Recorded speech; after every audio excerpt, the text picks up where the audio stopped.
Let us try to discuss kung paano mag-solve ng limits using our calculator.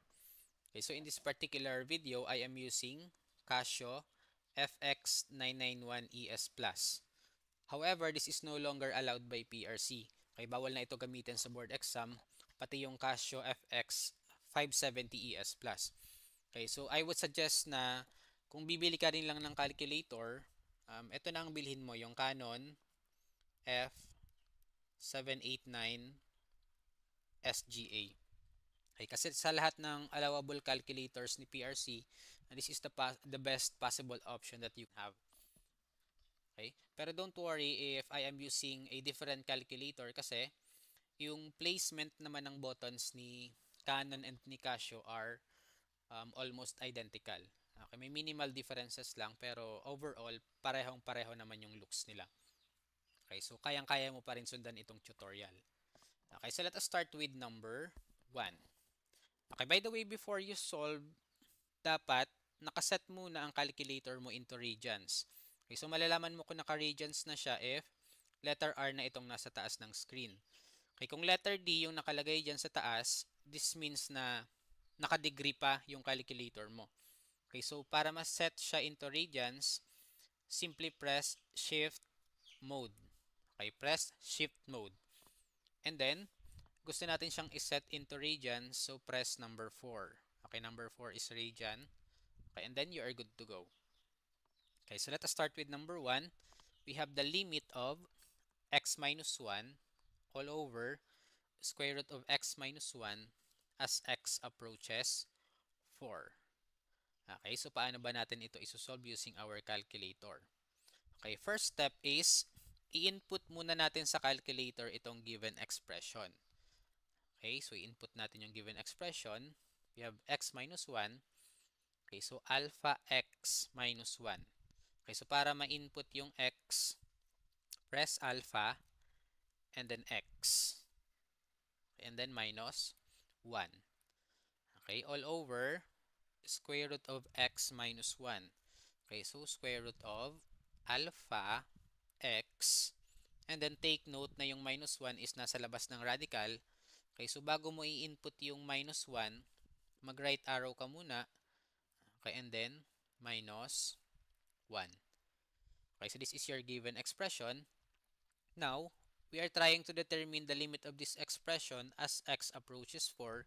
Okay, so we are going to substitute 4 sa x. Okay, so para ma-substitute yung 4 sa x, press nyo lang yung calc button. Ito, button na nasa baba ng shift. Itong calc. And then, magtatanong ang calculator kung anong value ang gusto mong i-substitute sa x. Okay, so we want to substitute 4. Okay, so press 4. Okay, and then press equal. Okay, so yung lumabas na sagot is 3. So this means that the limit of the given expression as x approaches 4 is 3. Okay, so the correct answer is letter C. Okay, how about yung number 2? Okay, we have 6x minus 9. The limit of 6x minus 9 all over x cubed minus 12x plus 3 as x approaches 1. Okay, same process lang. I-input ang given expression. Okay, we have 6x minus 9. Okay, so 6 alpha x and then minus 9. Okay, and then x cubed. Okay, so alpha x cubed. Okay, shift x squared. And then minus 12 alpha x. Okay, and then plus 3. Okay, since we are trying to determine the limit as x approaches 1, let us substitute 1 sa x. Okay, so press calc. And then press 1. Okay, and then press equal. Okay, so the correct answer is 3 over 8.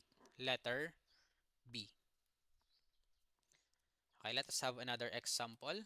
Okay, we have the limit of e to the sine x as x approaches 0.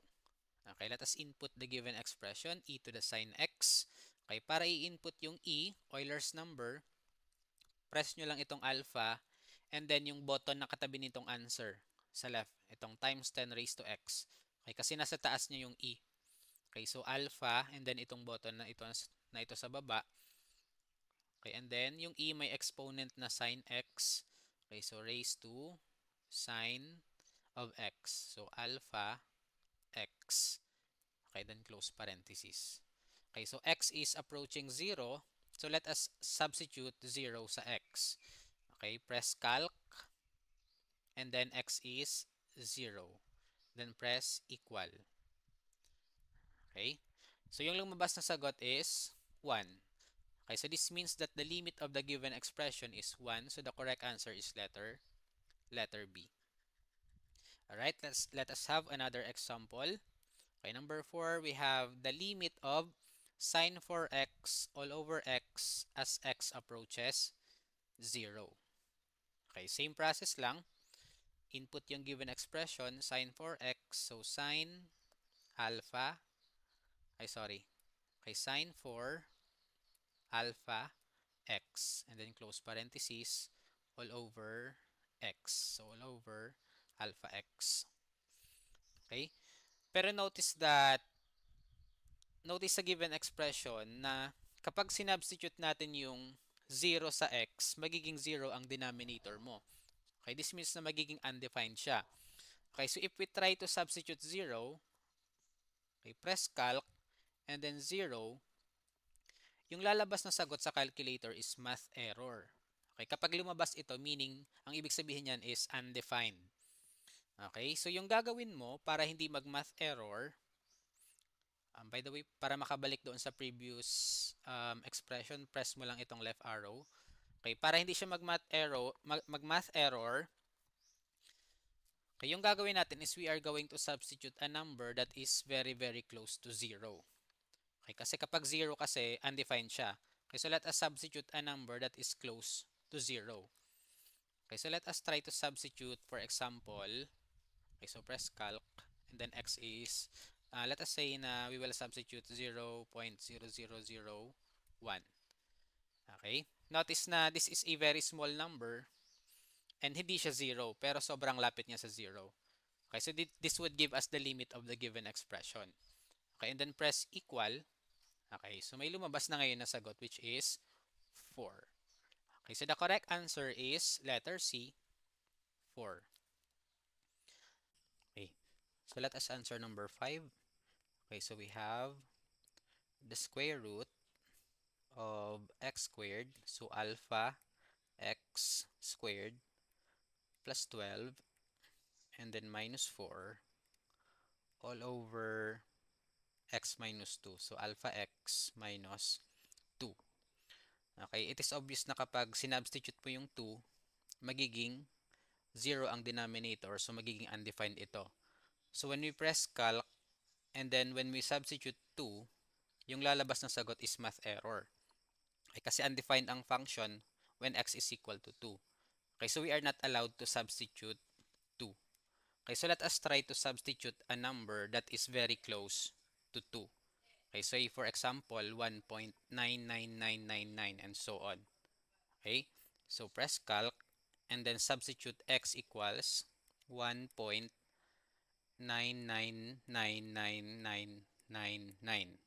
Or pwede mo padagdagan ng ilang 9 kung ilan ang gusto mo. Okay, and then press equal. Okay, yung lumabas na sagot is 1/2. Okay, so the answer in number 5 is letter C. Okay, so yung ginawa natin is we substituted a number that is very close to 2. Okay, kasi bawal yung 2, magiging undefined yung function. Okay, so kapag nag-undefined or kapag nag-math error ang calculator, ganun lang ang gagawin nyo. Okay, substitute a number that is very close to the limit point for x. Okay, now, what if your x is approaching infinity? Okay, same process pa rin naman. I-input lang natin yung given expression. Okay, so we have the square root of alpha x to the 6th power plus 5 and then minus alpha x cube.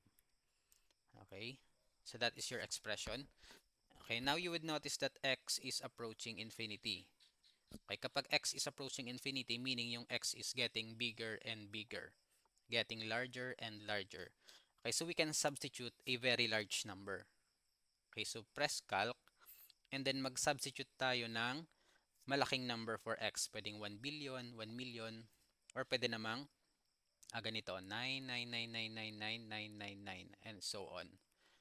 Okay, this is a very large number since x is approaching infinity.